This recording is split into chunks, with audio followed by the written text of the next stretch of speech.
Je suis arrivé au dîner de Thanksgiving. Ma sœur a ricané, cache ta voiture bon marché derrière. Tu me fais honte. Mon mari m'a regardé. Devrions-nous partir? J'ai dit, oui, tout de suite. 1 heure plus tard, elle a supplié mon pardon. Mais à ce moment précis, debout sur le béton immaculé de sa vaste allée. Tout ce que je ressentais était une clarté froide et nette.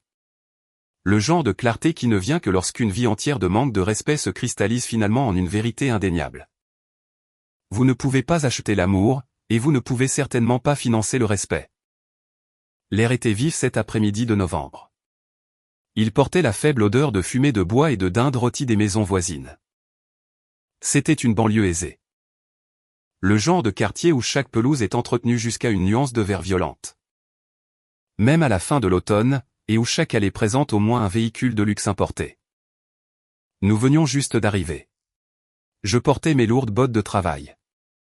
J'avais passé 20 minutes à enlever le plus gros de la boue avant de quitter notre maison. Mais c'était toujours des bottes. Ma lourde veste en toile sentait encore légèrement le carburant diesel et la terre humide. J'avais passé toute la matinée à faire une vérification d'urgence sur l'un de mes parcs d'équipement. Parce qu'une conduite d'eau principale avait éclaté près des excavatrices.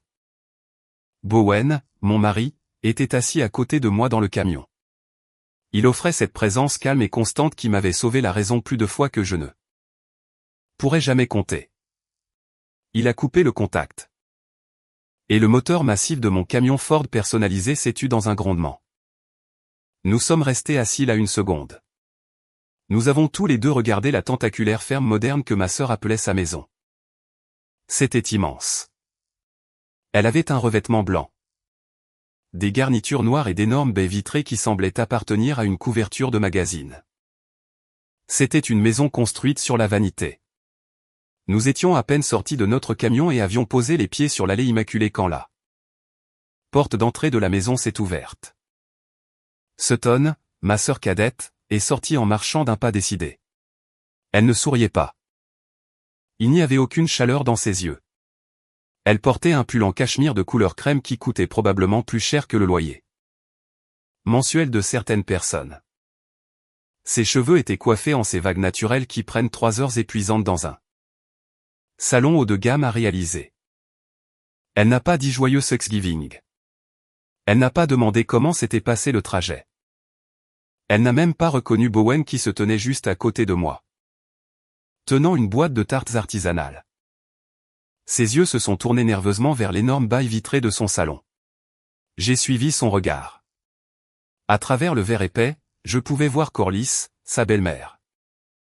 Corliss se tenait là, un verre de vin blanc à la main, nous regardant avec un visage qui semblait avoir senti quelque chose pourrir au soleil. Corliss était de la vieille argent. Ou du moins, elle jouait le rôle de la vieille argent avec une efficacité terrifiante. Sutton vivait dans une terreur perpétuelle et transpirante de son jugement. Sutton a dévalé les marches en pierre. Elle s'est arrêtée à quelques mètres de nous. Elle a sifflé, gardant sa voix basse mais dégoulinant de pur venin. « Qu'est-ce que tu fais à garer cette chose ici ?» J'ai regardé mon camion. C'était un véhicule lourd conçu pour transporter des tonnes de matériaux et survivre sur des terrains difficiles. Il était couvert d'une fine couche de poussière du chantier de construction. « C'est mon véhicule, Sutton, ai-je dit d'un ton égal. Je l'ai conduit jusqu'ici parce que c'est ici que tu m'as invité pour le dîner. » Elle a tressailli. Elle a de nouveau jeté un coup d'œil à la fenêtre. Ses yeux étaient écarquillés de panique. « Cache ta voiture bon marché derrière. Tu gâches l'esthétique. » Corliss fait déjà des commentaires sur le quartier qui se dégrade. Déplace-la simplement derrière le garage et utilise la porte de côté. Tu ressembles à un entrepreneur. Je l'ai dévisagé. J'ai vraiment regardé ma sœur. Ma sœur de 30 ans. Une femme dont toute l'existence était une illusion soigneusement entretenue. Elle se tenait là, tremblante d'anxiété à cause de ce qu'une vieille femme snob pensait d'un camion pick-up. Un camion qu'elle supposait bon marché. Un camion qu'elle supposait que je conduisais parce que je n'avais pas d'autres options dans la vie. Suis-je une invitée ou une livreuse, ai-je demandé. Ma voix était calme. C'était même conversationnel. Je n'ai pas haussé le ton. Je n'ai pas croisé les bras. J'ai juste laissé la question en suspens dans l'air glacial. Arrête de faire une scène, Maren a lâché Sutton. Son visage devenait d'un rouge profond de colère. Fais juste ce que je demande pour une fois dans ta vie. Tu dois toujours me mettre dans l'embarras. Tu aurais au moins pu t'habiller au lieu de venir ici en ayant l'air d'un journalier. Tu sais à quel point aujourd'hui est important. Les Preston sont là. Toute la famille de Lochlan est là. Ma belle-mère te regarde traîner de la saleté sur mon allée. Bowen a déplacé son poids. Il n'a pas dit un seul mot à Sutton. Il ne gaspillait jamais sa salive avec elle. Il savait exactement ce qu'elle était. Au lieu de cela, il a posé une main chaude et lourde dans le creux de mon dos. Il l'a placée juste là où la tension s'accumulait dans ma colonne vertébrale. Il a baissé les yeux sur moi. Ses yeux étaient doux, mais ils étaient profondément sérieux. Devrions-nous partir, a-t-il demandé doucement. J'ai soutenu le regard de Sutton. J'ai vu la panique dans ses yeux mêlés à ce droit familier et écœurant. Elle s'attendait à ce que je soupire. Elle s'attendait à ce que je lève les yeux au ciel. Que je remonte dans le camion et que je me cache comme nos parents m'avaient appris à le faire toute ma vie. Elle s'attendait à ce que la dynamique toxique de notre famille tienne bon, comme toujours. Elle s'attendait à ce que j'avale ma fierté pour qu'elle puisse briller. Je n'ai pas rompu le contact visuel avec ma sœur. Oui, ai-je dit, tout de suite. La bouche de Sutton s'est ouverte. L'arrogance a presque disparu, remplacée par un choc authentique. Quoi? Attends, non. Ma reine. Tu ne peux pas partir comme ça. Maman et papa sont à l'intérieur et ils ont dit à tout le monde que tu apportais les tartes artisanales pour le dessert. Tu ne peux pas faire ça maintenant. Dis à Corliss que le journalier a ramené les tartes sur le chantier, ai-je répondu. J'ai tourné les talons. Bowen m'a ouvert la porte passager. Son expression était parfaitement neutre. Je suis monté dans la cabine.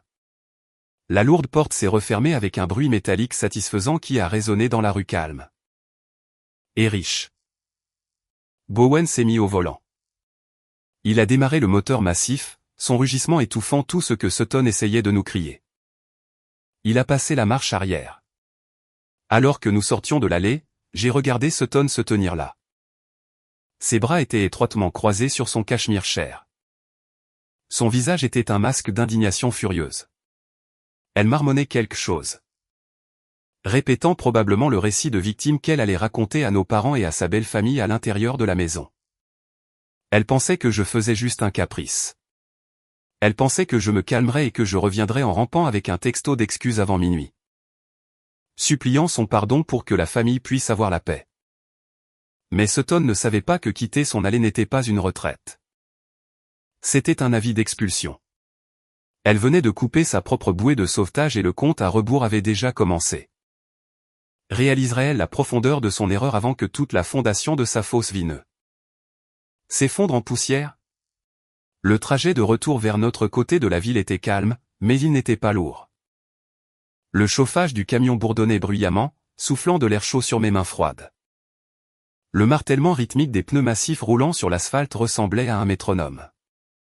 Régulier. Il décomptait les derniers moments d'une ère que j'étais enfin prête à laisser derrière moi. Bowen gardait les yeux concentrés sur la route. Une de ses mains reposait doucement sur mon genou. Il n'a pas demandé si j'allais bien. Il n'a pas offert de platitude vide ou dit que Sutton était juste stressé d'organiser la fête. Il savait que j'allais plus que bien. J'étais éveillé. Pendant 34 ans, j'avais été l'enfant invisible de ma famille.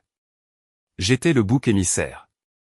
J'étais la bête de somme de la famille dont la seule valeur était mesurée par la quantité de fardeau financier et émotionnel que je pouvais porter pour que Sutton puisse briller sous les projecteurs.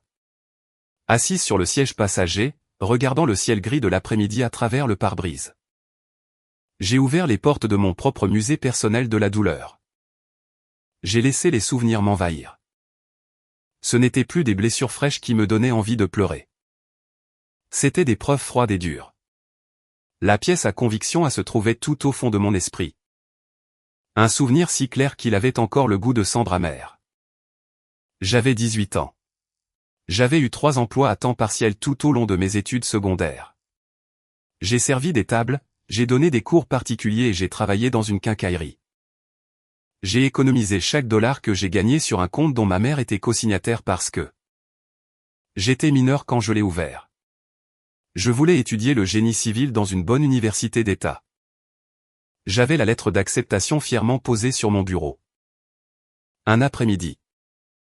Je suis allé à l'agence bancaire pour vérifier mon solde et obtenir un chèque de banque pour mon premier acompte de frais de scolarité. Le caissier m'a regardé avec pitié. Le compte était vidé. Le solde était de 0. Quand j'ai couru à la maison et confronté mes parents, ma mère, Delphine, n'a même pas eu la décence de paraître coupable. Elle était assise dans le salon en train de lire un magazine. Ta sœur a l'opportunité de faire un programme d'études à l'étranger à Paris, avait-elle dit, sirotant nonchalamment sa tisane. C'est une chance unique pour elle d'élargir ses horizons culturels. Tu es intelligente. Marraine. Tu es forte. Tu peux simplement aller au collège communautaire et te débrouiller. Sutton a besoin de cette expérience pour son curriculum vitae et son avenir. Je ne suis pas allé au collège communautaire. Je ne pouvais plus me le permettre. Je suis allé travailler directement sur un chantier de construction locale, transportant des débris et apprenant à manœuvrer de petites machines juste pour survivre. La pièce à conviction B était un souvenir de mes 20 ans. Je travaillais 60 heures par semaine sur le chantier. Je rentrais à la maison tous les soirs complètement épuisé, couverte de crasse et de poussière de béton. Je payais un loyer à mes parents juste pour vivre dans ma propre chambre d'enfant. Sutton, qui avait 16 ans à l'époque, a décidé qu'elle avait besoin de ma chambre. Elle a prétendu qu'elle avait une meilleure lumière naturelle pour les photos qu'elle aimait prendre. Pour ses réseaux sociaux. J'ai refusé de remballer ma vie et de déménager mes affaires dans le sous-sol humide et non fini à côté de la chaudière. Mon père, Garrick, n'a pas essayé de servir de médiateur. Il a fait mes sacs de sport lui-même. Il les a portés jusqu'à la porte d'entrée et les a jetés sur le porche. Dans cette maison, nous nous accommodons les uns les autres, avait-il crié. Le visage rouge de colère. Si tu ne peux pas soutenir ta jeune sœur, tu peux aller trouver ton propre toit pour dormir. J'ai dormi sur la banquette arrière de ma berline déglinguée sur un parking de Walmart pendant 3 semaines angoissantes avant d'économiser assez d'argent pour un dépôt de garantie sur un appartement. Horrible. La pièce à conviction C était le récit continu de ma vie d'adulte. J'étais l'embarras désigné de la famille. Je portais des casques de sécurité. Je portais des bottes à embout d'acier. Je manœuvrais des engins lourds pour gagner ma vie. Je sentais souvent la graisse et les gaz d'échappement. Sutton, d'un autre côté, avait ouvert une boutique de vêtements dans un quartier branché et cher de la ville. Elle était qualifiée d'entrepreneur. Elle était la visionnaire. Elle était l'enfant en or qui avait réussi à épouser un homme riche et aux mains douces nommé Lochlan. À chaque réunion de famille, mes parents se vantaient bruyamment de la ligne de mode de Sutton et de ses relations dans la haute société à quiconque voulait bien écouter. Quand ils étaient forcés de me présenter, ils baissaient la voix et disaient « Voici ma reine. Elle travaille dans la construction. » Ils voyaient ma saleté et supposaient la pauvreté. Ils voyaient son brillant à lèvres et ses sacs de créateurs et supposaient la richesse. Ils étaient si incroyablement aveugles à la réalité du monde.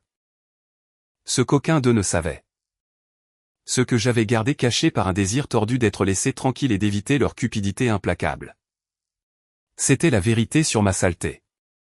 Je ne travaillais pas seulement à un poste de bas niveau dans la construction. Il y a 5 ans. J'avais contracté un énorme prêt commercial et racheté le propriétaire partant à la retraite de l'entreprise de location d'équipement pour laquelle je travaillais depuis mon adolescence. L'entreprise s'appelait Titan Logistique. Je possédais les excavatrices. Je possédais les grues imposantes. Je possédais les énormes engins de terrassement qui construisaient littéralement les lotissements de luxe dont Sutton voulait désespérément faire partie. Je n'avais pas de salaire horaire. Je réalisais un bénéfice net à 7 chiffres par an.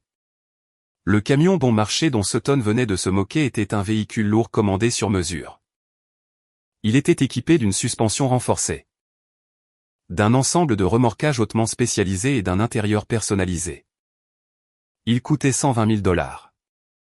Il valait plus que la compte entier sur sa ferme tentaculaire, hypothéquée jusqu'au cou. J'ai regardé Bowen pendant qu'il conduisait. Tu sais, ai-je murmuré par-dessus le son régulier du moteur.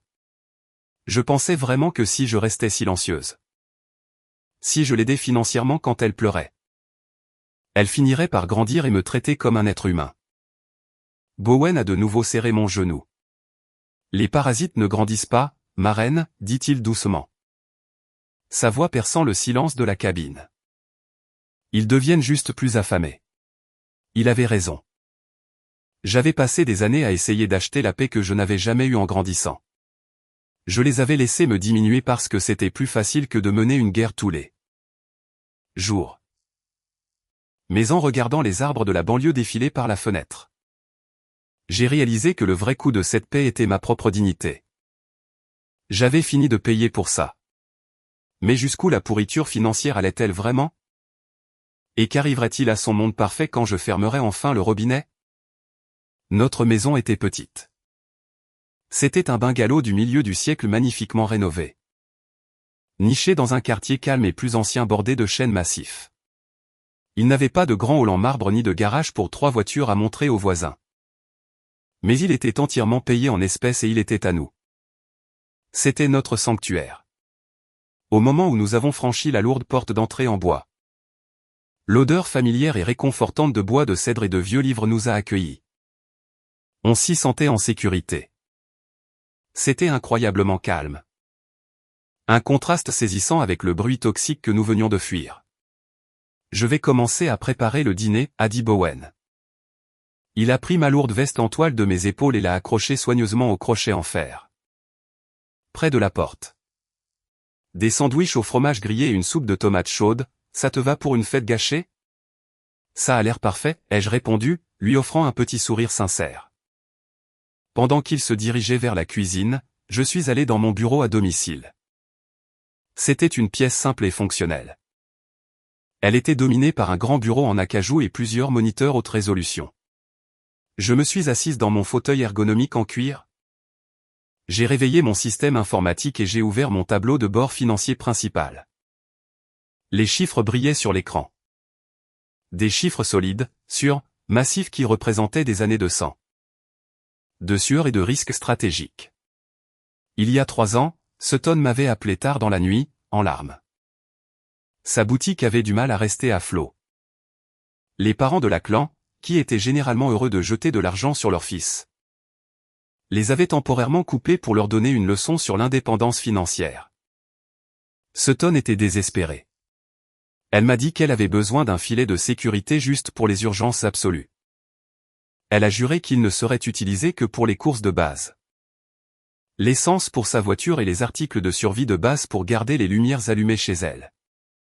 Parce que la programmation toxique de mon enfance était si profonde. Et parce que je m'accrochais encore à une infime lueur d'espoir de pouvoir gagner l'amour de ma sœur. Je l'avais ajoutée comme utilisatrice autorisée à l'une de mes cartes de crédit premium à haute limite. J'ai cliqué sur le portail de la carte de crédit sur mon écran. J'ai navigué jusqu'à l'historique des transactions pour sa carte spécifique. La longue liste des frais s'est affichée instantanément sur l'écran. Il n'y avait pas de frais d'épicerie. Il n'y avait pas de reçu de station-service. Au lieu de cela, j'ai vu un débit de 800 $ dans un salon de coiffure de luxe datant de la semaine dernière. J'ai vu 1200 $ payés à un service de traiteur biologique haut de gamme pour un dîner qu'elle avait organisé. J'ai vu 2000 $ dépensés dans un magasin de chaussures de créateurs en centre-ville.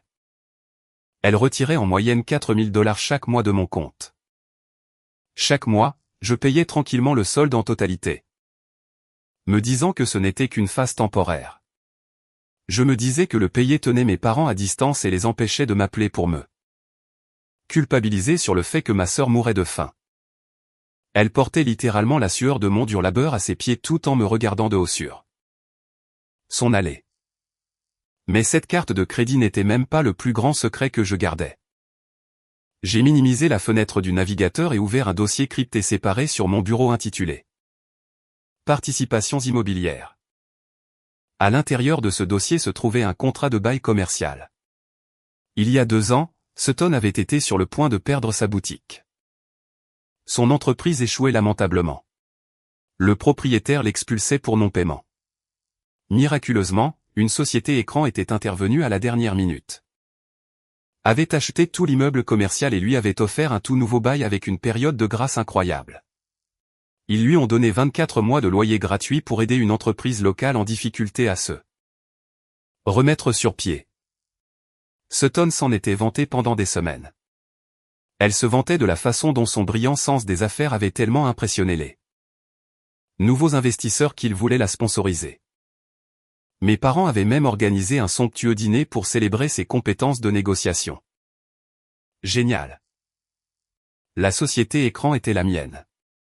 J'étais la seule propriétaire de l'immeuble. J'étais l'investisseur qui avait subi une perte financière massive mois après mois juste pour empêcher ma sœur d'avoir une dépression nerveuse totale. Je l'ai fait pour empêcher mes parents de me supplier de lui faire un énorme prêt en son nom, que je savais qu'ils ne rembourseraient jamais. J'avais secrètement subventionné toute son existence pour qu'elle puisse jouer à faire semblant. J'étais la fondation invisible de la maison qu'elle utilisait pour me mépriser.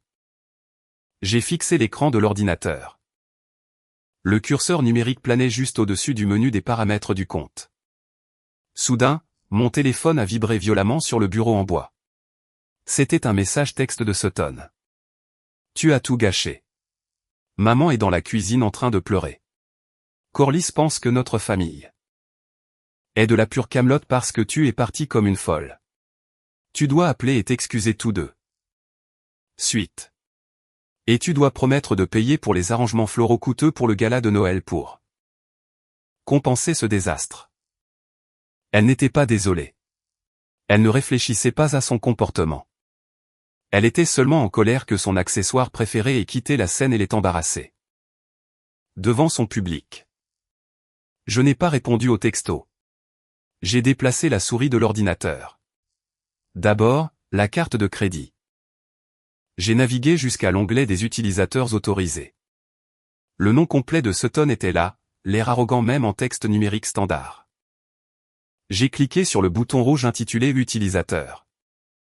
Une invite est apparue à l'écran me demandant si j'étais sûr de vouloir continuer. J'ai cliqué sur Confirmer. La carte était officiellement morte. Ensuite, j'ai ouvert mon portail de messagerie sécurisé et rédigé un message officiel à mon gestionnaire de propriété commerciale. Mettre fin immédiatement à la période de grâce de loyer pour l'unité 4. Rédiger un avis formel d'expulsion pour violation grave des termes du bail concernant les services publics de base impayés. Et une absence totale de rapport de revenus obligatoire. Avoir les documents prêts pour lundi matin. J'ai appuyé sur le bouton d'envoi. Le cordon ombilical financier était officiellement coupé. Le filet de sécurité avait disparu, retiré dans l'obscurité. J'ai fermé l'ordinateur portable. L'écran est devenu noir, reflétant mon propre visage calme et imperturbable. Je ne me sentais pas coupable. Je ne me sentais pas triste. Je me sentais comme si je venais de poser un rocher massif que je portais sur mes épaules depuis 30 ans. Je me suis levé et je suis allé dans la cuisine. Bowen était debout près de la cuisinière. Il a glissé une assiette avec un sandwich au fromage grillé parfaitement doré sur le comptoir en granit juste à côté d'une tasse fumante de soupe de tomates riche. « Tu l'as fait ?» a-t-il demandé. Il n'a pas levé les yeux en nettoyant la plaque de cuisson. « Tout » ai-je dit, en prenant le sandwich et en prenant une bouchée chaude et réconfortante. Il a souri. C'était une expression lente et profondément satisfaite. Bien. Il était temps. Le reste du week-end de fête s'étendait devant nous, calme, chaleureux et paisible. Mais là-bas, dans les banlieues tentaculaires, une énorme bombe à retardement décomptait jusqu'à 0. Sutton pensait vraiment qu'elle avait gagné la journée en me chassant de sa propriété. Mais que ferait-elle sur Terre quand elle se réveillerait et réaliserait qu'elle ne pouvait plus se permettre la fausse vie qu'elle était si désespérée de protéger? Le vendredi matin est arrivé, vif et douloureusement lumineux. Le gel post-Thanksgiving s'était officiellement installé sur la ville. givrant les bords des fenêtres de notre bungalow de délicats motifs de glace. J'étais assise sur le tapis moelleux du salon avec une tasse fumante de café noir. Je passais en revue quelques manifestes d'équipement sur ma tablette pour un projet autoroutier à venir. Profitant du silence absolu et ininterrompu de ma maison. À exactement 10 heures du matin, le silence s'est brisé. Mon téléphone a vibré violemment contre la table basse en bois. L'identification de l'appelant affichait le nom de Sutton en lettres vives. Je l'ai laissé sonner. La sonnerie s'est arrêtée, puis a immédiatement recommencé. Elle a appelé 4 fois de suite, de manière rapide et frénétique. À la 5e tentative, j'ai calmement posé ma tablette.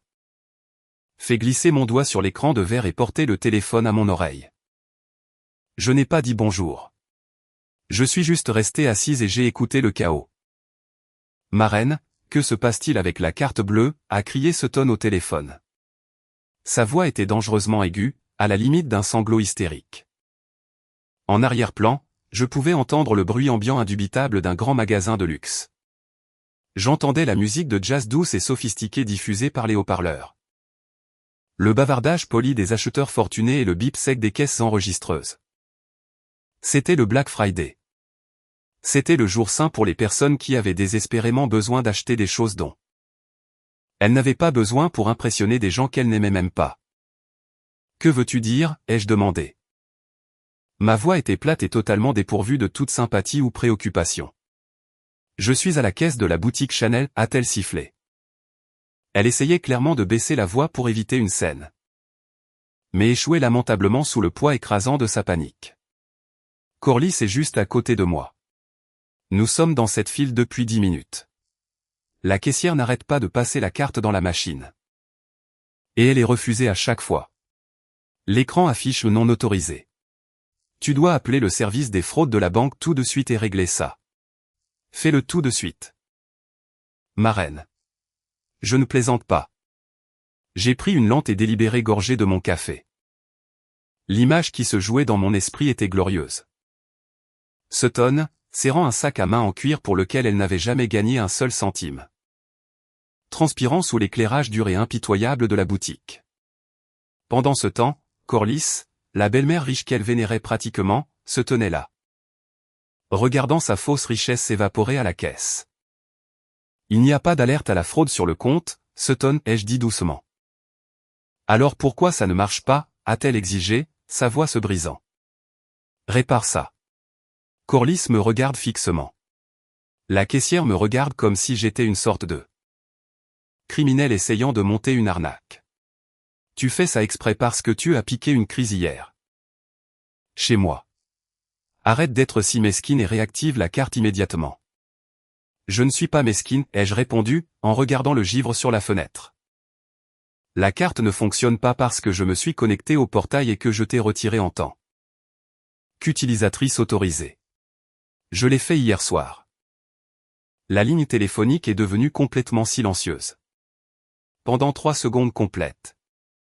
Le seul son que j'ai entendu était la faible musique de jazz en arrière-plan de son cauchemar. Tu as fait quoi, a-t-elle finalement halté.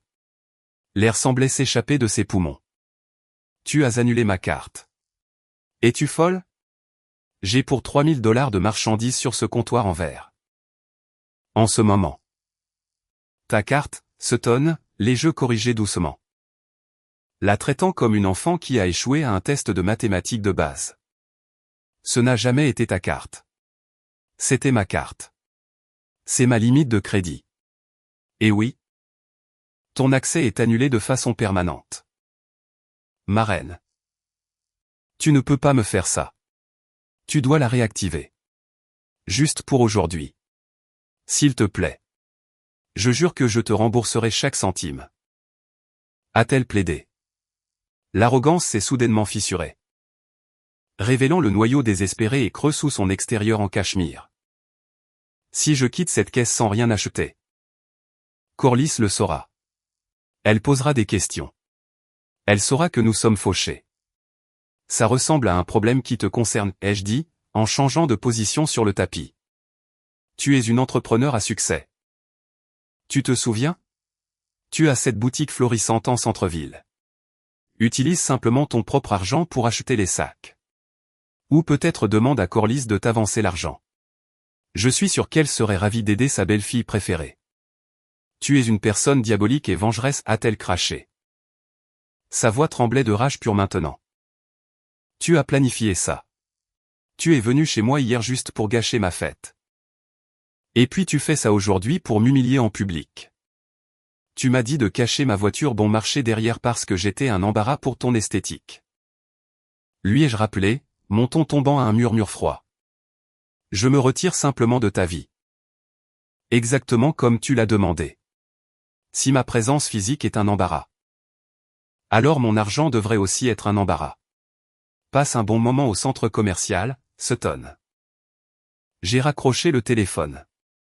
Je n'ai pas bloqué son numéro. Je voulais voir exactement jusqu'où elle se décomposerait quand la pression serait appliquée. 2 minutes plus tard, les messages textes ont commencé à affluer. Maman va être furieuse contre toi pour ça. Tu n'es rien pour cette famille. Lachlan est furieux. Tu as gâché notre week-end. Je les ai tous ignorés. Mais 15 minutes plus tard, mon téléphone a de nouveau sonné. Cette fois, l'identification de l'appelant affichait ma mère, Delphine. J'ai répondu dès la première sonnerie. Bonjour, maman. Ma reine Elisabeth, a crié ma mère dans le récepteur. Sa voix était stridente, résonnant de l'autorité imméritée qu'elle pensait encore avoir sur ma vie. Sutton vient de m'appeler en pleurant hystériquement depuis les toilettes du centre commercial. Elle est enfermée dans une cabine en train de paniquer. Elle a dit que tu as annulé sa carte d'urgence et que tu l'as laissée en plan à la caisse sous les yeux de Corliss. Ce n'était pas une carte d'urgence, maman, ai-je dit calmement, en traçant le bord de ma tasse de café. Elle essayait d'acheter des sacs à main de créateur le Black Friday. Ce n'est pas la question, a sèchement répondu Delphine, ignorant complètement les faits. La question est que tu as intentionnellement embarrassé ta sœur devant sa belle-mère. As-tu la moindre idée de la fragilité de sa position sociale dans cette famille? Les parents de Lachlan nous méprisent déjà parce que nous n'avons pas d'adhésion à un country club. Sutton doit maintenir les apparences pour survivre dans ce mariage. Comment as-tu pu être si incroyablement égoïste? Égoïste, ai-je répété. Un rire froid et sec s'est échappé de mes lèvres. Je paie ses factures de carte de crédit depuis 3 ans. Tu as beaucoup d'argent, ma reine, a argumenté ma mère. Sa logique s'est tordue dans les nœuds familiers et toxiques que j'avais endurés toute ma vie. Tu n'as même pas d'enfant à nourrir. Tu vis dans cette petite maison et tu conduis ce camion. Moche. Sutton a plus besoin de l'argent que toi. Tu es sa sœur aînée. C'est ton travail de la protéger et de subvenir à ses besoins. Réactive la carte immédiatement avant de causer des dommages irréparables. Non. Excusez-moi, a haleté Delphine, comme si je venais de la gifler. J'ai dit non. J'ai fini de financer sa fausse vie.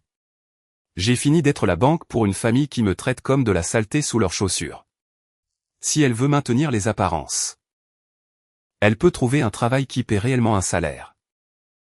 Écoute-moi bien, ma reine, a menacé ma mère. Son ton est devenu glacial et tranchant. Si tu ne règles pas ça tout de suite, tu n'es plus la bienvenue au dîner de Noël. Tu seras coupé de cette famille. J'ai souri, bien qu'elle ne puisse pas le voir à travers le téléphone. Maman, je suis coupé de cette famille depuis que j'ai 18 ans. La seule différence, c'est que maintenant, je garde mon portefeuille fermé. J'ai mis fin à l'appel. Le silence dans mon salon est revenu. C'était assourdissant, mais c'était le plus beau son que j'ai jamais entendu. La tempête faisait rage à l'extérieur, mais j'étais totalement en sécurité dans ma forteresse. Mais je connaissais Sutton. Je connaissais mes parents. Ils n'accepteraient jamais un non comme réponse. Quand l'enfant en or se voit refuser ce qu'elle veut, tout le système familial se mobilise pour la guerre. Quelles mesures désespérées prendrait-il pour me forcer à me soumettre à nouveau? Le samedi matin apporta un gel lourd et gris qui couvrait la pelouse de devant. Bowen était dans la cuisine en train de préparer un café corsé. Et la riche odeur de café remplissait le couloir. J'étais dans la chambre en train de plier un panier de linge. Je ressentais un sentiment de paix étrange et inconnu. Le chaos de la veille au téléphone semblait être une tempête lointaine qui avait finalement soufflé. Au-delà de notre petite maison. Puis, j'ai entendu le son métallique distinct d'une clé glissant dans le pêne dormant de la porte d'entrée. Ma tête s'est redressée d'un coup. Bowen et moi avions rarement des visiteurs, et absolument personne n'était attendu aujourd'hui. J'ai laissé tomber la serviette que je pliais et suis sorti de la chambre juste au moment où la lourde porte d'entrée s'ouvrait violemment vers l'intérieur. Elle a claqué contre le mur sec du couloir avec un grand bruit sec, laissant une bosse. Sutton a fait irruption dans le couloir. Elle avait l'air complètement déséquilibrée. Ses cheveux habituellement parfaits étaient en désordre et emmêlés. Son visage était rouge et bouffi d'avoir pleuré, et elle portait le maquillage de la veille, qui était sombrement étalé autour de ses yeux. Lachlan, son mari, la suivait de près. Il avait l'air pâle, faible et profondément mal à l'aise, fixant les lattes du plancher comme si elle détenait les secrets de l'univers. Sutton avait utilisé la clé de secours que j'avais stupidement donnée à nos parents il y a 2 ans. Quand Bowen et moi étions partis à l'étranger pour des vacances. J'avais complètement oublié qu'ils l'avaient même sur leur porte-clés. Où est-elle? A crié Sutton, marchant droit dans le couloir vers la cuisine où Bowen se tenait. Bowen n'a pas bronché. Il a lentement posé sa tasse de café sur le comptoir en granit. Bonjour, Sutton. As-tu perdu quelque chose? Ma carte, a-t-elle hurlé. Elle a pointé un doigt tremblant vers lui. Puis a pivoté brusquement vers moi alors que j'entrais dans la pièce. Réactive-la tout de suite. Lachlan est en train de découper mes cartes de crédit personnel à cause de toi. Nous avons eu une énorme dispute hier soir. Corliss a parlé au père de Lachlan du refus à la boutique Chanel. Et maintenant son père menace d'auditer nos comptes bancaires personnels. Tu as ruiné mon mariage. Ma reine. J'ai croisé les bras, m'appuyant nonchalamment contre le cadre de la porte. J'ai ruiné ton mariage en ne t'achetant pas un sac à main à $3000. Si ton mariage repose sur ma limite de crédit. Tu n'as pas de mariage, Sutton. Tu as un service d'abonnement. Tais-toi, a-t-elle crié. Elle a frappé sa main violemment sur notre comptoir de cuisine. Sa main a heurté le bord d'un plateau en céramique contenant nos tasses de café, en faisant tomber une sur le plancher de bois franc. Du liquide sombre a éclaboussé partout. Bowen a regardé le désordre, puis a levé les yeux vers Sutton. Ses yeux étaient froids, dangereux d'une manière très calme et contrôlée. Tu as exactement 10 secondes pour reculer, a-t-il dit doucement. Sutton l'a ignoré. Elle s'est avancée agressivement vers moi. Tu vas te connecter à ton compte tout de suite et rétablir mon nom. Et tu vas me virer $5000 pour couvrir les frais de traiteur pour la fête de fin d'année que nous organisons la semaine prochaine. Si tu ne le fais pas. Maman et papa ont dit qu'ils t'emmèneraient au tribunal civil pour détresse émotionnelle et abandon financier. J'ai ri. C'était un rire sincère et fort qui a résonné dans la cuisine. Au tribunal, s'il te plaît, Sutton. Dis-leur d'engager un avocat tout de suite. J'adorerais me tenir devant un juge et leur montrer les feuilles de calcul de ce que j'ai payé au cours des 3 dernières années pour t'empêcher de faire faillite. Elle m'a regardé fixement, haletant lourdement, sa poitrine se soulevant. Tu te crois si intelligente. Tu penses que parce que tu as un peu d'argent de côté, tu peux contrôler tout le monde autour de toi. Tu es juste une misérable entrepreneur jalouse qui ne supporte pas que j'ai une belle vie élégante. Elle s'est retournée violemment pour sortir de la cuisine. Ce faisant, elle a intentionnellement traîné son lourd sac à main sur la table console de l'entrée. La sangle a accroché le cadre photo en argent qui s'y trouvait. C'était la seule photo encadrée de notre mariage. Elle l'a tiré du bord. Le cadre a heurté le sol. Le verre s'est brisé en des dizaines de morceaux déchiquetés sur le tapis tissé. Sutton s'est arrêté net. Elle a baissé les yeux sur le verre brisé. Puis m'a regardé avec un sourire narquois et cruel sur son visage. Oups. Ma main a glissé. Lachlan a finalement attrapé son bras, l'air terrifié par Bowen.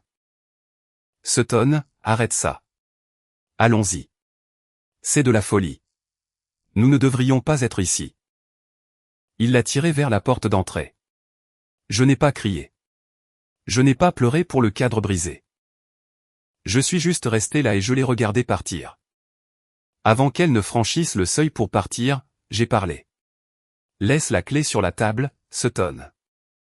Elle a fait une pause, serrant fermement son sac à main contre sa poitrine. Non, c'est la clé de maman. Elle me l'a donnée. Elle ne t'appartient pas. Je ne me suis pas avancé vers elle. J'ai juste regardé Bowen. Bowen a sorti son smartphone de sa poche. Nous avions installé un système de serrure intelligente numérique haut de gamme sur la porte. Quelques mois auparavant pour la sécurité. Il fonctionnait à la fois avec des clés physiques et des codes de réseau numérique. Bowen a tapoté une fois l'écran de son téléphone. La serrure de la porte a émis un son de confirmation numérique aigu. Ton code d'accès d'urgence est maintenant supprimé, a dit Bowen calmement. Il a de nouveau tapoté l'écran. Le routeur Wi-Fi dans le coin de la pièce a clignoté en rouge. Vos appareils sont bloqués sur notre réseau. Et j'appelle un serrurier tout de suite pour venir. Remplacez le pen dormant physique. Vous avez 10 secondes pour quitter mon Porsche avant que j'appelle la police et que je signale une invasion de domicile. Le sourire narquois de Sutton a disparu instantanément. La réalité de ce qui se passait a finalement percé son épaisse armure d'illusion. Elle ne partait pas selon ses propres termes pour me donner une leçon. Elle était en train d'être mise à la porte. Définitivement. Tu ne peux pas faire ça, a-t-elle murmuré, sa voix tremblante. Regarde-moi faire, ai-je dit. L'Auchelan l'a traîné dehors. Bowen a fermé fermement la porte derrière eux, engageant la lourde chaîne de sécurité manuelle jusqu'à ce que le serrurier puisse arriver. Je me suis agenouillé sur le tapis et j'ai soigneusement ramassé la photo de mariage parmi le verre. Brisé. La photo elle-même était intacte. J'ai enlevé la fine poussière de verre.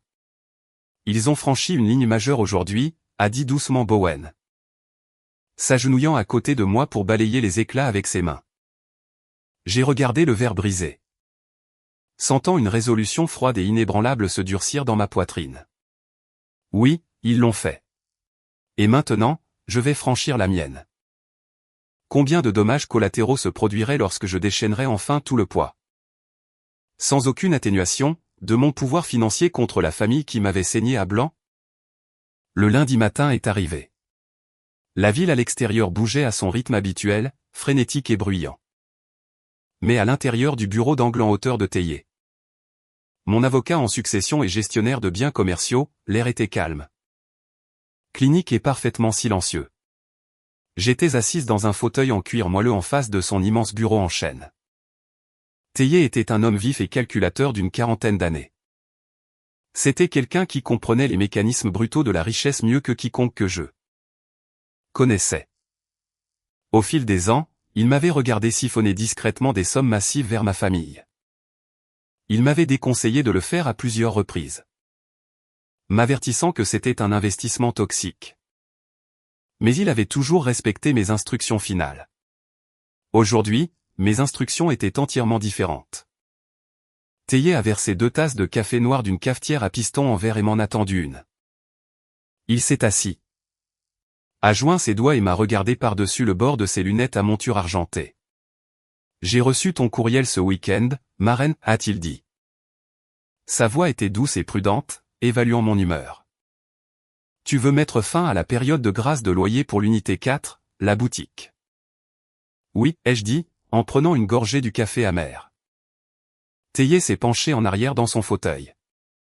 Un sourire faible, presque imperceptible, a touché les coins de sa bouche. As-tu finalement décidé d'enlever les petits trous?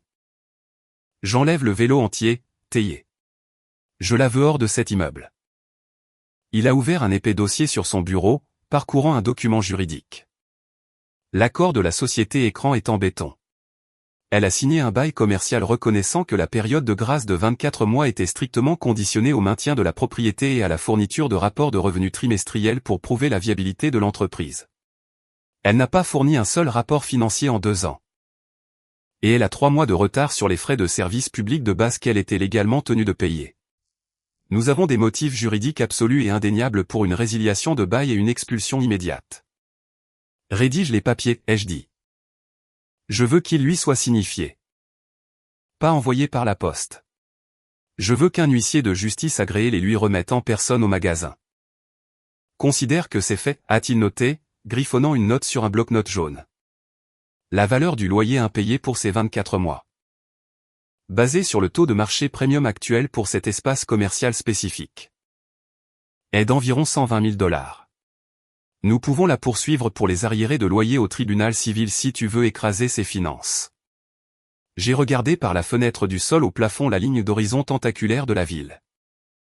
Je ne voulais pas qu'elle soit endettée envers moi. Je voulais juste qu'elle parte. Juste l'avis d'expulsion. Lui enlever la boutique détruira sa position sociale auprès de sa belle famille. C'est un coup beaucoup plus dur pour elle que l'argent lui-même. Théier a hoché la tête, organisant les papiers. Il a fait une pause. Il a regardé une feuille de papier séparée sous le contrat de bail. Son expression est passée de la satisfaction professionnelle à une véritable inquiétude. Ma reine, il y a autre chose que tu dois savoir avant que nous procédions. Je l'ai regardé, posant ma tasse de café. Qu'est-ce que c'est? Il a fait glisser une seule feuille de papier sur le bureau en chêne poli. C'était une impression de dossier public. C'était quelque chose que son assistant juridique avait dû sortir quand ils ont commencé à préparer l'avis d'expulsion pendant le week-end. En tant que ton gestionnaire immobilier, je surveille régulièrement la santé financière de tes locataires. Même ceux que tu subventionnes. J'ai effectué une vérification de crédit et de dossier public standard sur Sutton et Lochlann ce matin juste pour voir quel genre de riposte juridique nous pourrions obtenir sur les procédures d'expulsion. J'ai regardé le morceau de papier. C'était un enregistrement d'un privilège immobilier. Je ne comprends pas, ai-je dit, traçant les lignes de texte fin avec mon doigt. C'est l'adresse de la maison de maman et papa. Oui, a dit doucement Théier. Jeudi de la semaine dernière, juste avant Thanksgiving. Tes parents ont clôturé une ligne de crédit sur valeur domiciliaire. Ils ont hypothéqué leur résidence principale. La maison dans laquelle tu as grandi. Pour combien? Ma voix semblait tendue, faisant sortir les mots avec difficulté. 150 000 $, a répondu Théier. J'ai senti le sang quitter rapidement mon visage. Pourquoi ferait-il ça? La maison était entièrement payée depuis des années. Ils ont un revenu de retraite fixe. Ils ne peuvent pas se permettre un paiement mensuel massif à une banque. Théier a tapoté le papier avec son stylo. J'ai creusé un peu plus dans les dépôts bancaires publics. Les fonds ont été décaissés le vendredi matin. L'argent est allé directement sur un compte d'entreprise conjoint appartenant à Sutton et Lochlann. D'après ce que je peux recueillir grâce à mes contacts. La boutique de Sutton ne se contentait pas de ne pas te payer de loyer. Elle a massivement manqué à plusieurs lignes de crédit de fournisseurs privés. Elle faisait face à un procès commercial dévastateur. Tes parents ont hypothéqué leur seule maison pour la renflouer et empêcher les riches parents de Lochlann de découvrir qu'elle était fonctionnellement en faillite. Je me suis rassise dans le lourd fauteuil en cuir. La réalité de la situation m'a frappé comme un coup physique à la poitrine. Mes parents avaient mis en jeu tout leur avenir. Ils risquaient le toit même au-dessus de leur tête juste pour sauver la fierté de Sutton. Ils avaient remis 150 000 $ à une femme qui ne pensait à rien en dépensant 3 000 $ pour des sacs à main en un seul après-midi. Et maintenant, Sutton avait perdu ma carte de crédit. Dans quelques jours, elle perdrait entièrement son magasin. Elle n'aurait aucun revenu pour couvrir ses dettes. Ce qui signifiait qu'elle ne pourrait pas rembourser un seul centime à mes parents. Ce qui signifiait que la banque allait prendre la maison de mes parents. Ils se sont attachés à un navire en train de couler, a dit doucement Théier. Observant ma réaction. Et tu viens de débrancher la seule pompe qui les maintenait à flot. Si tu poursuis cette expulsion, la boutique fait faillite immédiatement. Les vendeurs tourneront comme des requins. La banque saisira la maison de tes parents dans les 6 mois lorsque les paiements mensuels feront inévitablement défaut. Il m'a regardé, me donnant l'option silencieuse d'arrêter, de les protéger. De retomber dans le rôle familier de la bête de somme familiale et de porter à nouveau leur fardeau.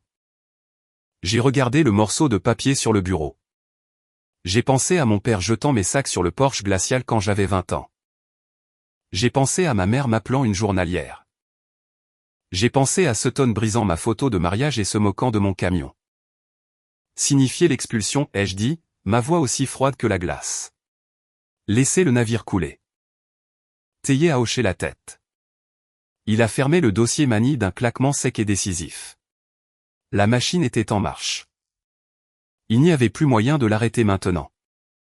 Mais quand la poussière retomberait, resterait-il quelque chose de la famille que j'ai connue? Ou seulement des ruines? Merci beaucoup d'avoir écouté l'histoire jusqu'à présent.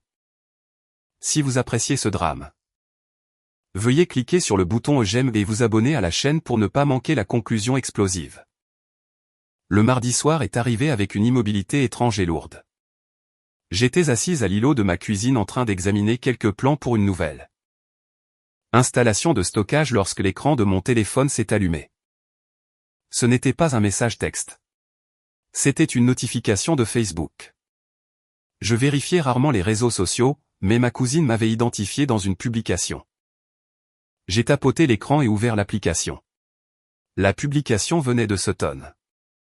C'était un long essai décousu et elle avait identifié nos parents, son mari Lochlan. Et plusieurs de ses riches parents, y compris sa belle-mère, Corliss. Elle avait également rendu la publication publique, s'assurant que quiconque cherchait son nom la verrait. J'ai commencé à lire. L'audace de ces mots était presque impressionnante. Elle a écrit sur la difficulté de la saison des fêtes lorsqu'on a affaire à des membres de la famille toxique. Elle a brossé un tableau tragique d'elle-même en tant que sœur dévouée et aimante qui avait essayé, pendant des années, d'élever une sœur profondément troublée. Elle n'a pas utilisé mon nom dans le premier paragraphe, mais l'implication était claire. Elle a écrit que certaines personnes ne supportent tout simplement pas le succès des autres. Elle a affirmé que ma jalousie envers son beau mariage et son entreprise florissante avait finalement débordé, entraînant une explosion terrifiante chez elle le jour de Thanksgiving. Puis vint le coup direct. Elle a écrit, « Cela me brise le cœur de dire cela, mais je dois protéger ma paix. Ma sœur aînée, qui a toujours eu du mal avec sa colère et son style de vie d'ouvrière, s'est présentée à mon dîner de fête avec des vêtements de travail sales juste pour me contrarier. Quand je lui ai demandé gentiment de respecter ma maison, elle est partie en trombe et a ensuite procédé à la manipulation financière de nos parents âgés par pure méchanceté. Je suis si reconnaissante envers mes merveilleux beaux-parents et mon mari incroyable de m'avoir soutenue pendant que je fais face à cet abus non provoqué. » J'ai fixé l'écran lumineux. Elle avait réellement tapé les mots « manipulation financière de nos parents âgés ». Elle projetait ses propres péchés sur moi pour que le monde entier le voie. J'ai fait défiler jusqu'à la section des commentaires. C'était un festin de requins. Corliss avait commenté en premier, laissant une série d'émojis de mains en prière. Elle a écrit, « Nous sommes là pour toi. Ma chère. C'est tellement dommage quand la famille ne peut pas s'élever. Tu es en sécurité avec nous. » Puis sont venus les singes volants. Des tantes et des oncles qui ne m'avaient pas parlé depuis une décennie intervenaient, louant Sutton pour sa bravoure. Ils m'ont traité d'amère. Ils m'ont traité d'ingrate. Mais le commentaire qui a vraiment scellé le cercueil de mes relations familiales est venu de mon propre père, Garrick. Il a écrit, « Ta mère et moi sommes dévastés, mais nous sommes entièrement avec toi. Sutton. Nous avons mieux élevé ma reine que ça. À partir d'aujourd'hui, nous ne la reconnaissons plus comme notre fille. Nous coupons tous les liens pour protéger notre famille de sa jalousie toxique. » J'ai lu les mots de mon père 3 fois. Nous ne la reconnaissons plus comme notre fille. Pendant un bref instant fugace, une douleur sourde a fleuri dans ma poitrine. C'était le fantôme de la petite fille qui voulait juste que son père soit fier de son bulletin scolaire. Mais cette douleur s'est estompée presque instantanément, remplacée par un profond sentiment de libération. Il l'avait fait. Il m'avait publiquement renié à cause d'un mensonge pour protéger une voleuse. Bowen est entré dans la cuisine et a vu mon visage. Il a posé le courrier qu'il tenait et s'est approché derrière moi, enroulant ses bras autour de mes épaules. Il a regardé l'écran. Il a lu la publication et les commentaires en silence. J'ai senti sa mâchoire se serrer contre ma tempe. « Veux-tu que je réponde à ça ?» a demandé Bowen, sa voix basse et dangereuse. Je peux poster les relevés de carte de crédit tout de suite. Je peux poster les registres de propriété. Je peux réduire son récit entier en cendres en 5 minutes. J'ai secoué la tête, verrouillant l'écran du téléphone et le jetant sur le comptoir. Non. Laisse-les parler. Laisse-les construire leur petite forteresse fragile de mensonges. Ça rendra la démolition tellement plus satisfaisante. Je suis retourné dans mon bureau à domicile et j'ai décroché le téléphone.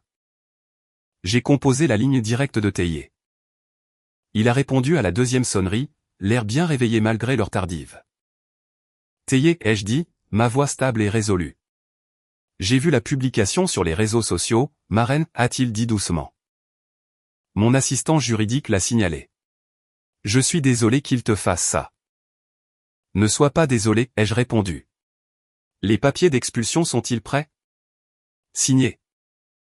Scellé et prêt pour l'huissier de justice. C'est confirmé. Sutton et Lochlann assisteront au gala de charité de la ville ce vendredi soir. Lui ai-je dit. C'est le plus grand événement social de l'année pour la famille de Lochlann. Corlys a acheté une table pour 10 personnes. Sutton sera là. Portant ses plus beaux vêtements, prétendant être une millionnaire. Je comprends, a dit Théier. Tu veux qu'elle soit signifiée au magasin le vendredi matin avant l'événement? Non, ai-je dit, regardant par la fenêtre de mon bureau dans la rue sombre. La signifier en privé dans une boutique vide ne correspond pas au crime. Elle veut être une victime. Public. Donnons-lui un public. Signifiez-la au gala. Devant Corlys. Devant Lochlann. Devant tous. Ceux à qui elle vient de mentir. Il y a eu une brève pause sur la ligne. Je pouvais entendre le faible son de Théier qui gloussait, un son bas et appréciateur. Cela coûtera plus cher de faire entrer un huissier dans un événement en cravate noire. A-t-il noté? Je me fiche de ce que ça coûte, ai-je dit. Fais-le. Considère que c'est géré, ma reine.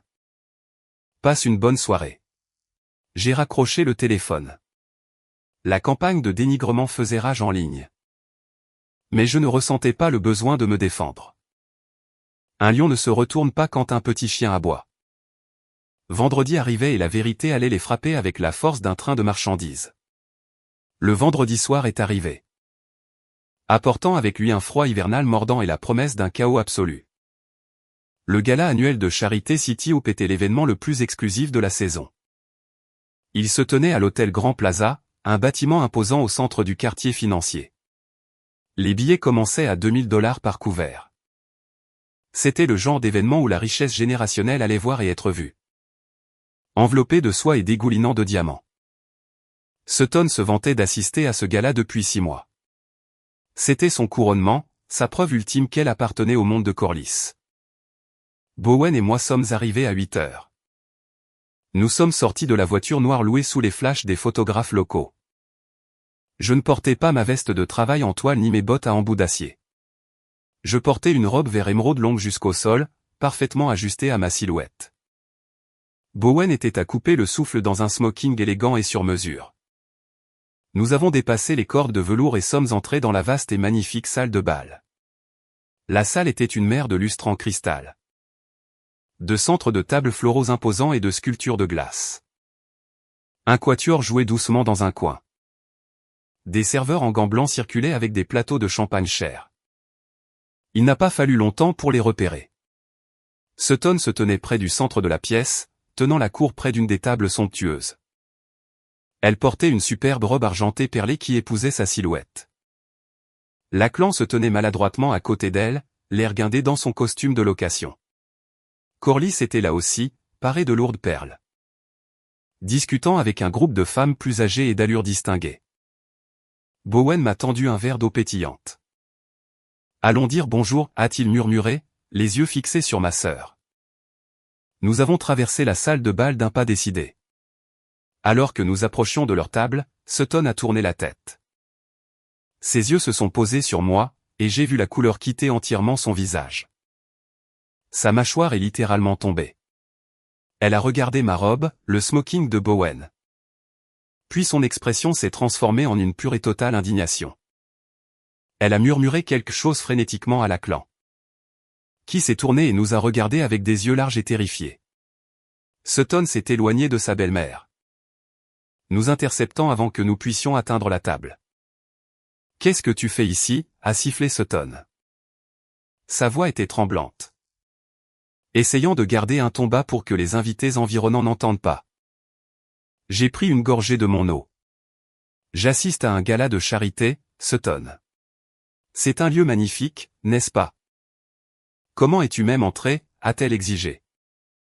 Ses yeux balayant sauvagement comme si elle cherchait des gardes de sécurité. T'es-tu faufilé par la cuisine?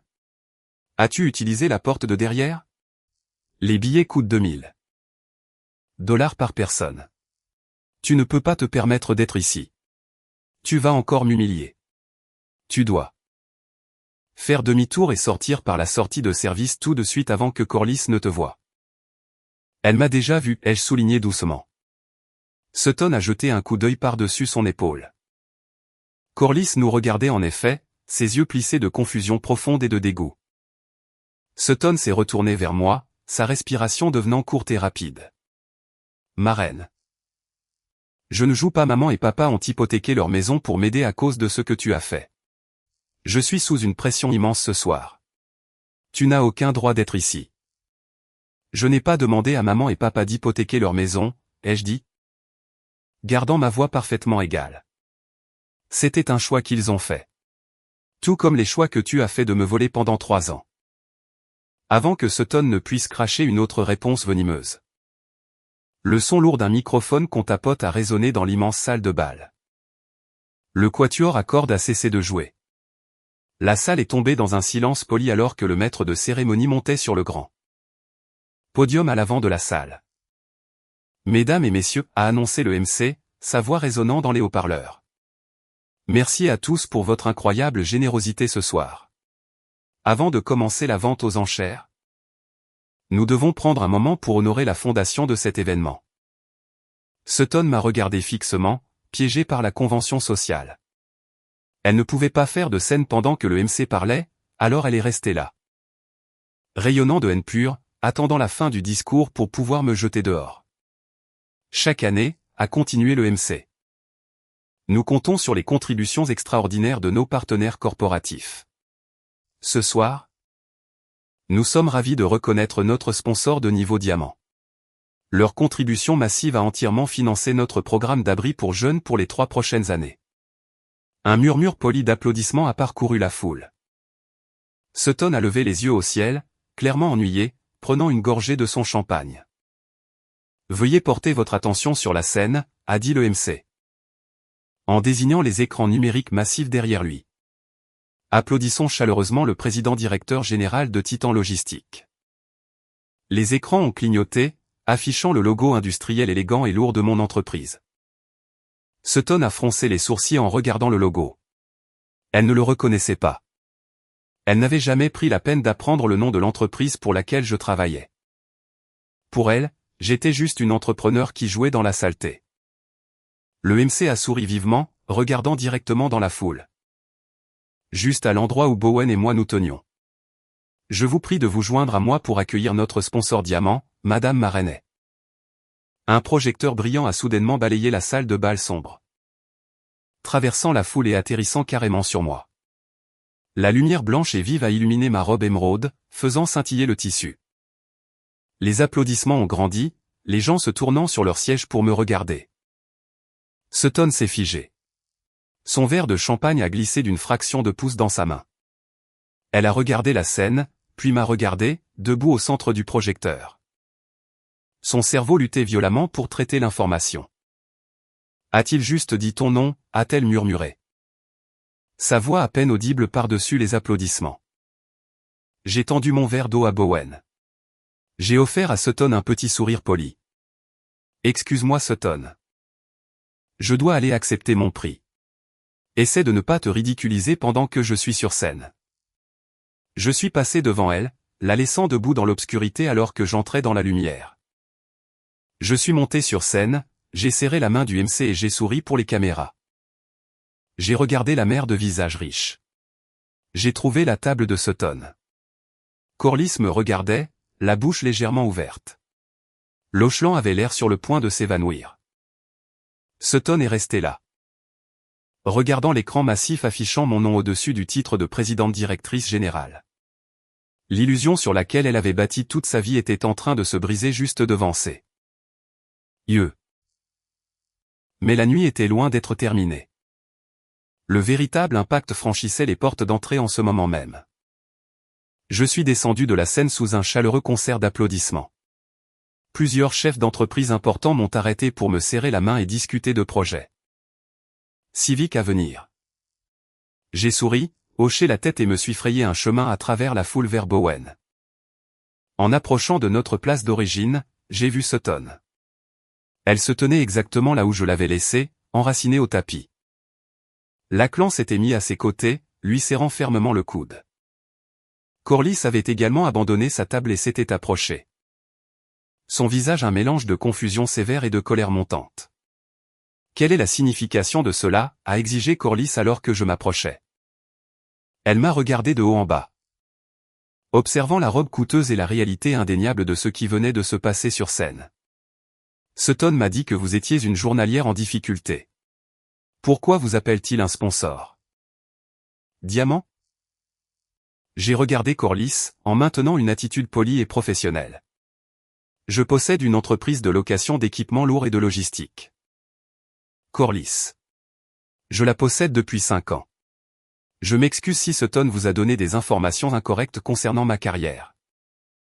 Corliss a tourné son regard perçant, semblable à celui d'un oiseau, sur Sutton. Tu m'as menti. Tu as dit que ta sœur était une épave jalouse qui travaillait dans la boue. Sutton hyperventilait. Sa poitrine se soulevait. Et elle serrait sa petite pochette en argent si fort que ses jointures étaient blanches. Elle ment, balbutia Sutton, pointant un doigt tremblant vers moi. Je ne sais pas ce qu'elle a fait. Elle a probablement loué cette robe. Elle a probablement menti au conseil d'administration de l'association caritative pour faire apparaître son nom sur cet écran. Juste pour gâcher ma soirée. Avant que Corliss ne puisse répondre à cette pathétique démonstration de déni. Une nouvelle silhouette s'est approchée de notre petit cercle tendu. C'était Théier. Il était impeccable dans un costume anthracite. Portant un élégant portefeuille en cuir sous le bras. Il a contourné Corliss entièrement, entrant en douceur dans l'espace personnel de Sutton. Son visage était un masque de professionnalisme froid et inflexible. Sutton Preston, a-t-il demandé, sa voix perçant le bruit ambiant du gala. Oui, a-t-elle murmuré, reculant contre Lauchlan. Qui êtes-vous? Mon nom est Théier. Je suis le conseiller juridique principal et le gestionnaire immobilier pour Titan Holdings LLC. Il a fouillé dans son portefeuille en cuir et en a sorti une épaisse enveloppe blanche scellée. Il la lui a tendue. Vous avez été formellement signifié. Sutton n'a pas tendu la main pour prendre l'enveloppe. Elle l'a fixée comme si c'était un serpent venimeux. Qu'est-ce que c'est? Comme elle refusait de la prendre, Théier a simplement laissé tomber l'enveloppe. Elle a atterri doucement sur la table à côté d'eux, juste à côté du verre de vin de Corliss. C'est un avis officiel d'expulsion immédiate, a déclaré Théier. Il a parlé assez fort et clairement pour que les invités environnants, y compris Corliss, puissent entendre chaque mot. Expulsion, s'est étouffé Lauchlan, les yeux écarquillés. D'où? Notre maison? De la propriété commerciale située au 415e Street, a clarifié Théier. En regardant directement Lauchlan. La boutique. L'entité corporative qui possède cet immeuble a résilié votre contrat de bail en raison de violations graves et répétées du contrat. Corliss a bruyamment haleté. La boutique. Sutton. De quoi parle-t-il? Tu m'as dit que le propriétaire était ravi de ton entreprise. Tu m'as dit que tu faisais un profit énorme. Théier s'est légèrement tourné, s'adressant à Corliss avec un signe de tête poli. En fait, madame. Le locataire n'a pas payé un seul centime de loyer en 2 ans. Le propriétaire de l'immeuble a généreusement accordé une période de grâce de 24 mois pour empêcher l'entreprise de déclarer faillite. Cette période de grâce équivalait à exactement $120 000 de loyer annulé.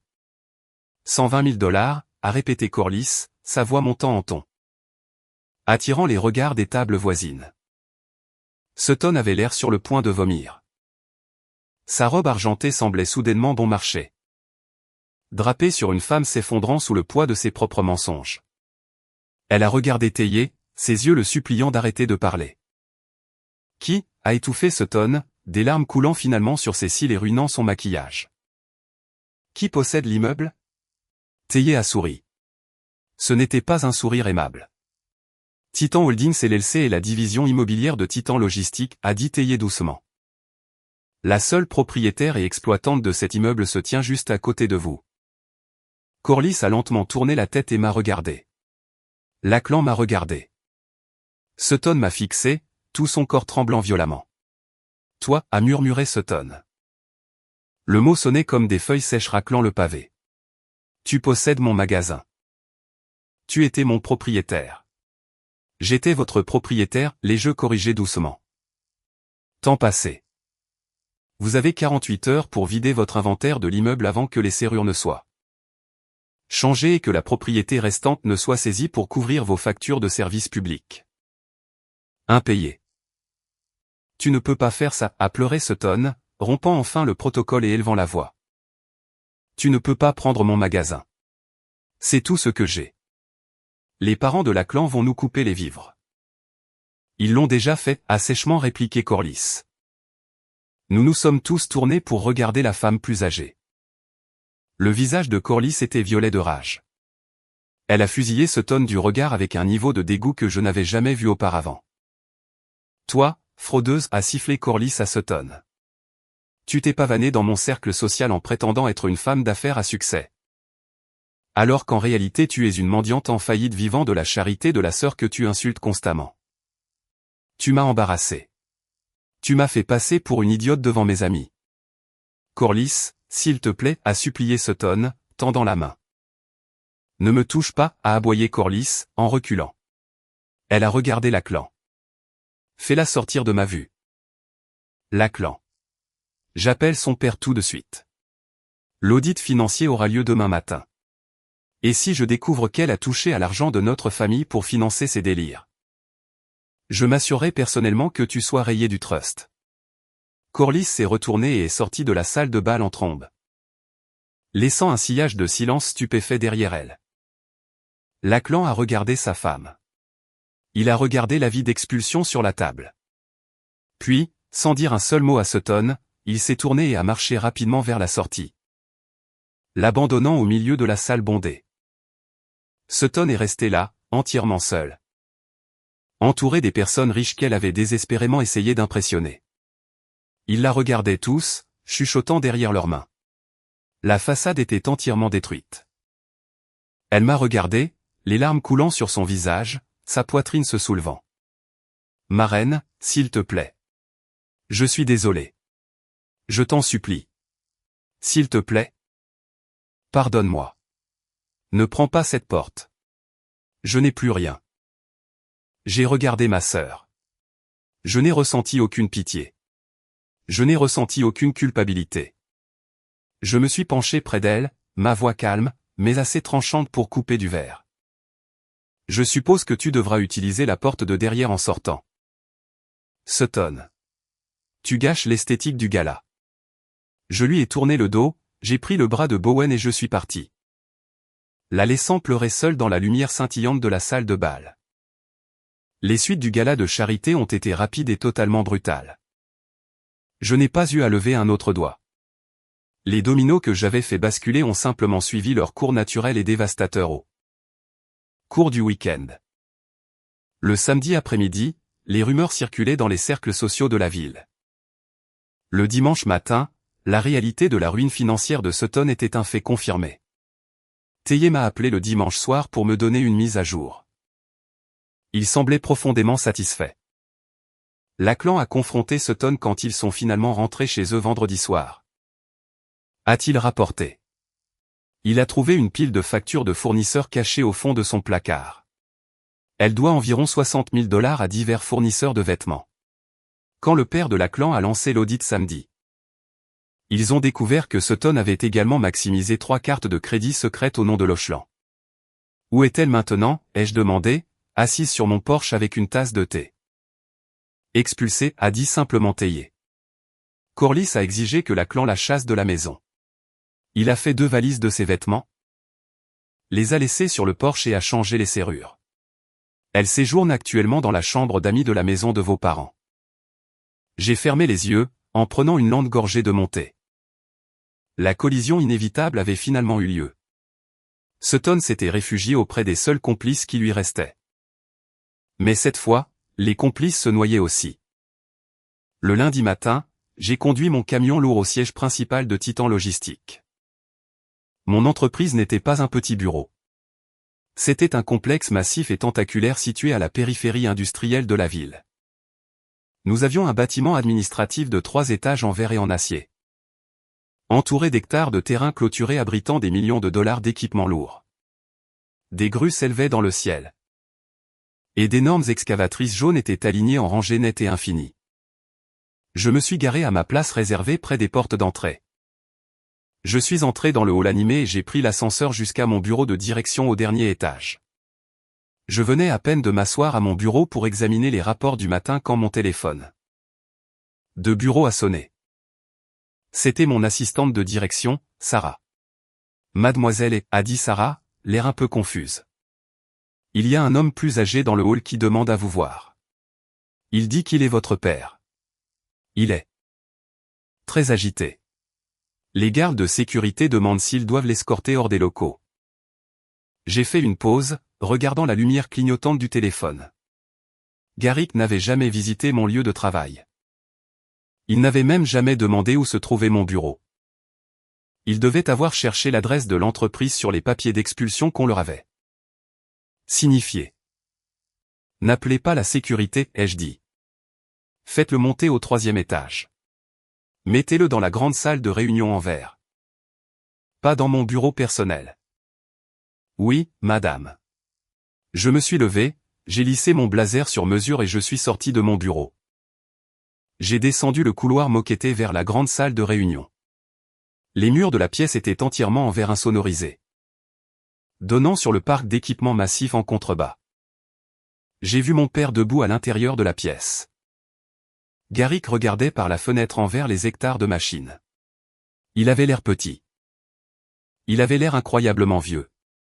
Il portait un polo délavé et un pantalon usé.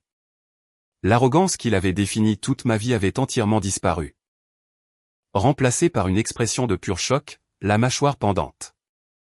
Il faisait le calcul dans sa tête. Il regardait l'échelle de l'opération, réalisant que la fille qu'il avait jetée à la rue était le commandant d'un empire financier. J'ai ouvert la lourde porte en verre et je suis entré. « Bonjour, papa » ai-je dit. Il a sursauté légèrement, se retournant pour me faire face. Il a regardé mon blazer coûteux. Il a regardé la table en acajou massif.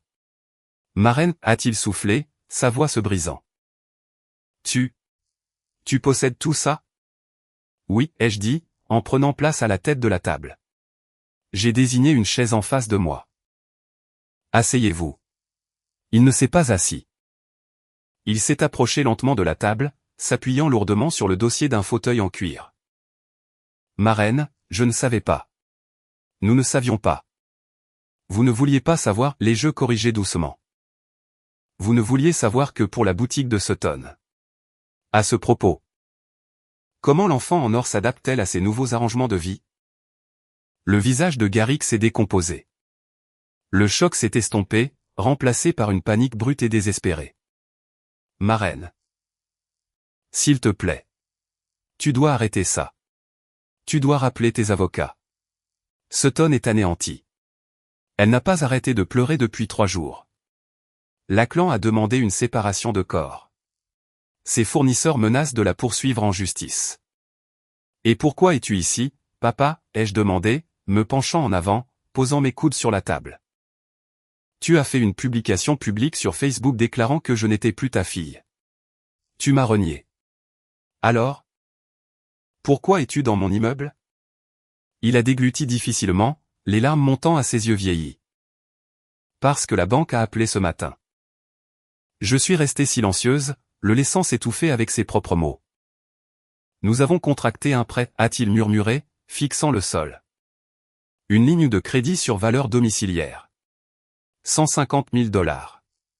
Nous avons tout donné à Sutton pour payer un procès commercial afin que la famille de Lackland ne découvre pas qu'elle avait des difficultés.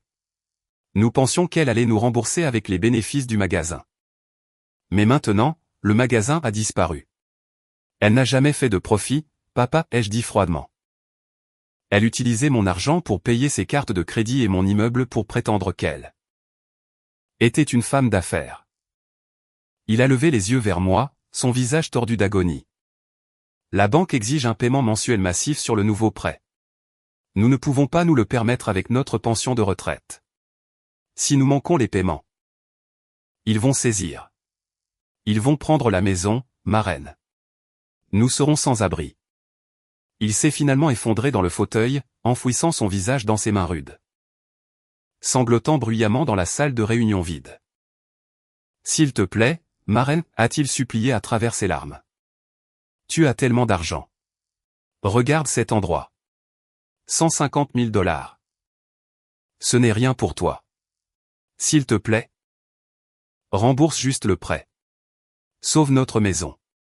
Nous ferons en sorte que Sutton trouve un travail. Nous ferons tout ce que tu veux. Ne nous laisse pas perdre notre maison. Je suis restée assise là, à regarder mon père pleurer. L'homme qui avait jeté mes sacs sur le porche. L'homme qui m'avait appelé une journalière. L'homme qui m'avait publiquement renié pour protéger l'esthétique de son enfant préféré. Il était maintenant assis dans mon château de verre, mendiant des miettes. Dis à maman et à Sutton d'être ici à 2:00 cet après-midi, ai-je dit. Ma voix résonnant dans la grande pièce. Il a levé les yeux, une étincelle d'espoir désespéré éclairant ses yeux rouges. Tu vas nous aider. Tu vas le payer. J'ai dit de leur dire d'être ici à 2:00, ai-je répété. Nous aurons une réunion de famille. Il a hoché la tête frénétiquement, essuyant son visage. Merci, ma reine. Merci. Je les amènerai. Nous serons là. Il est sorti de la pièce en courant, laissant les lourdes portes en verre se refermer derrière lui. Il pensait avoir gagné. Il pensait que la bête de somme obéissante et invisible était finalement revenue pour porter le fardeau. Il avait incroyablement tort. À exactement 2:00 cet après-midi-là. Mon assistante Sarah les a escortés tous les trois dans la salle de réunion en verre. Ma mère, Delphine, est entrée la première. Elle avait l'air terrifiée, serrant son sac à main contre sa poitrine. Elle a jeté un coup d'œil au bureau d'entreprise massif et sa bouche s'est ouverte. Tout comme celle de Garrick plus tôt. Derrière elle marchait Sutton. Sutton ressemblait à un fantôme. Elle portait un pantalon de survêtement et un sweat à capuche surdimensionné. Ses cheveux étaient gras et attachés en un chignon désordonné. La mondaine rayonnante et arrogante qui s'était moquée de mon camion le jour de Thanksgiving avait entièrement disparu. Elle regardait le sol, refusant de croiser mon regard. Garrick les suivait nerveusement, les guidant vers les chaises. « Asseyez-vous, ai-je dit. » Ils se sont assis maladroitement d'un côté de la table en acajou massif. Je me suis assise seule de l'autre côté, flanquée de la vue imprenable sur mon empire industriel. Ma reine, a commencé ma mère, sa voix tremblante. Ton père nous a parlé de cet endroit. Nous sommes si incroyablement fiers de toi. Arrête, ai-je dit sèchement, la coupant. Le faux éloge est resté en suspens, pathétique et transparent. N'insulte pas mon intelligence. Maman. Tu n'es pas fière. Tu es terrifiée parce que la banque vient chercher votre maison. Delphine a tressailli, se recroquevillant dans son fauteuil. Garrick s'est éclairci la gorge nerveusement. Ma reine, nous sommes ici pour nous excuser.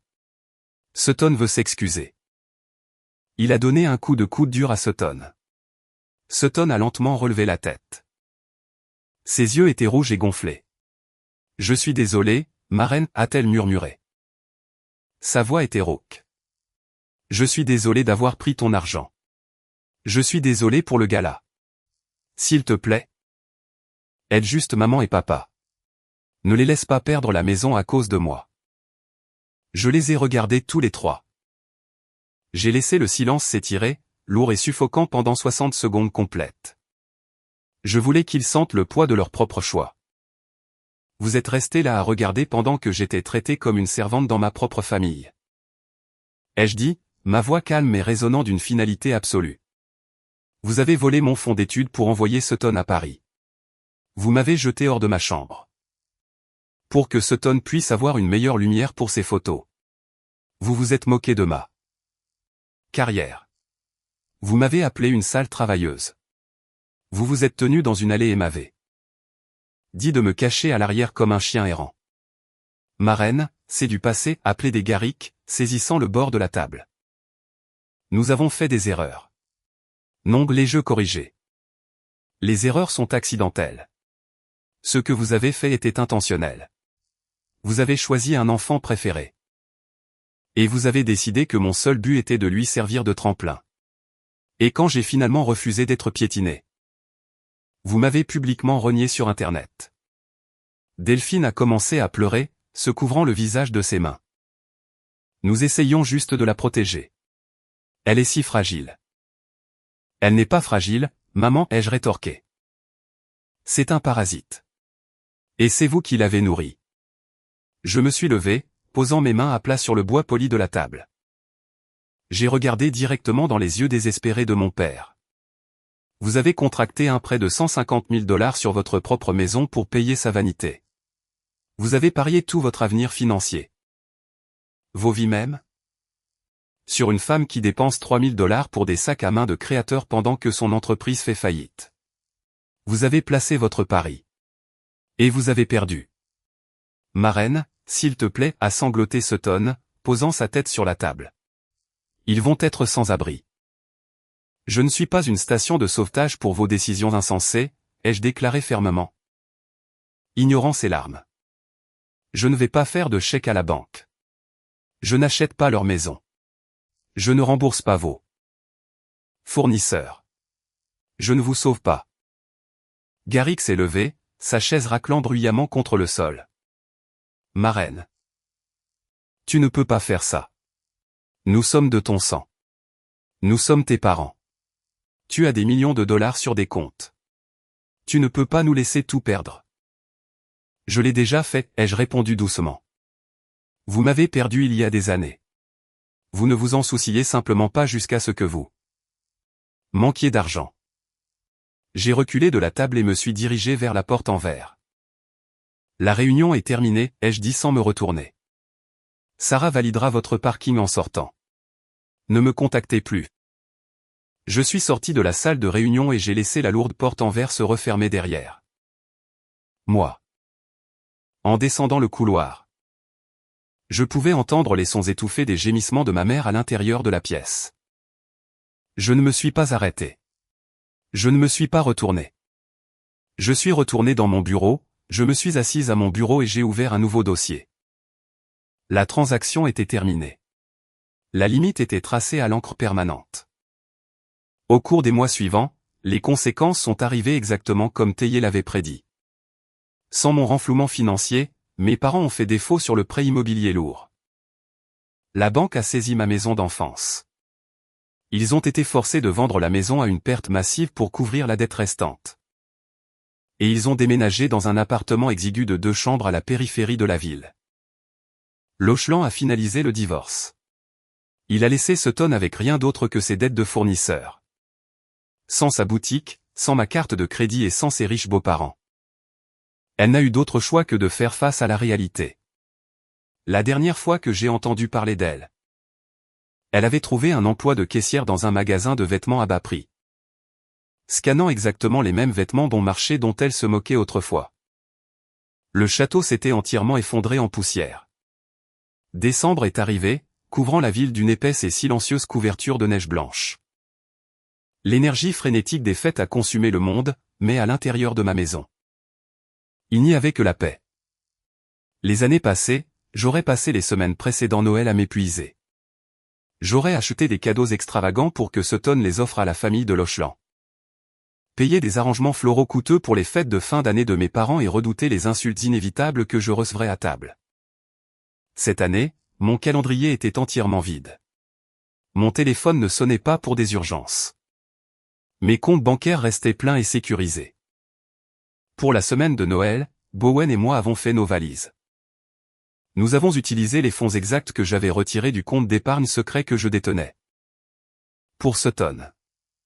Nous avons réservé un séjour de 7 jours dans une station de ski 5 étoiles ultra luxueuse. Dans les montagnes du Colorado. C'était la veille de Noël.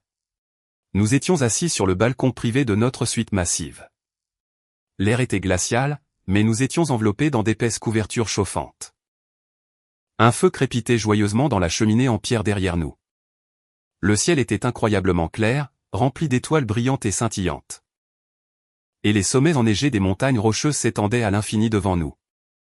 Bowen m'a tendu un verre en cristal rempli d'un vin rouge profond et riche. « Joyeux Noël, ma reine » a-t-il dit, en trinquant doucement son verre contre le mien. « Joyeux Noël » ai-je répondu, en prenant une longue gorgée. Le vin avait le goût de la liberté. J'ai appuyé ma tête contre l'épaule de Bowen, regardant les montagnes sombres et silencieuses. J'ai pensé à mes parents assis dans leur appartement exigu. J'ai pensé à Sutton debout derrière une caisse enregistreuse pendant la cohue des fêtes. Faisant face à des clients en colère. Je ne me sentais pas vengeresse. Je ne ressentais pas un sombre sentiment de jubilation face à leur souffrance. Je ne ressentais tout simplement rien. Le cordon avait été coupé si nettement qu'il ne restait aucune douleur résiduelle à traiter. Pendant 3 décennies, j'avais cru aux mensonges toxiques qu'ils m'avaient servi. Je croyais qu'être une bonne fille et une bonne sœur signifiait un sacrifice sans fin. Je croyais que cela signifiait me mettre le feu juste pour les garder au chaud. J'avais assimilé l'abus financier au devoir familial. Mais assis sur ce balcon, entouré d'un silence absolu et de l'homme qui m'aimait vraiment, j'ai réalisé la vérité ultime. La vraie richesse n'est pas les 7 chiffres sur mon compte bancaire d'entreprise. Ce ne sont pas les équipements lourds, la salle de réunion en verre ou le camion personnalisé. La vraie richesse est le pouvoir de s'en aller. C'est la liberté absolue de dire non. C'est la capacité de regarder les gens qui exigent votre sang et de simplement leur fermer la porte. Au nez. J'avais repris ma vie, ma dignité et mon avenir, et je ne m'excuserai jamais de les avoir protégés. J'ai pris une autre gorgée de vin. Regardant un seul flocon de neige dériver du ciel sombre et atterrir sur la rampe en bois du balcon. Il a fondu instantanément, disparaissant sans laisser de traces. Tout comme les fantômes de mon passé. Parfois, dans les moments calmes avant de dormir. Je pense au regard sur le visage de mon père quand je suis sorti de cette salle de réunion en verre. Je pense aux larmes coulant sur le visage de ma mère quand elle a réalisé que la maison était partie. Parfois, je m'interroge sur la finalité de tout cela. Alors, je dois vous demander, vous qui écoutez mon histoire. Parfois je me demande si laisser mes propres parents perdre leur maison et regarder la vie entière de ma sœur s'effondrer était allé un peu trop loin. Ai-je franchi une ligne en refusant de les sauver alors que j'avais facilement l'argent pour le faire? Ai-je eu tort de m'en aller et de les laisser se noyer dans les conséquences de leur propre action? Merci beaucoup d'avoir regardé. Si vous avez déjà eu à faire face à un enfant en or toxique dans votre propre famille, veuillez partager votre expérience dans les commentaires ci-dessous. N'oubliez pas de cliquer sur le bouton j'aime, de vous abonner à la chaîne et d'activer les notifications pour ne jamais manquer une autre histoire. Cette histoire est entièrement fictive et destinée uniquement à des fins de divertissement et d'éducation.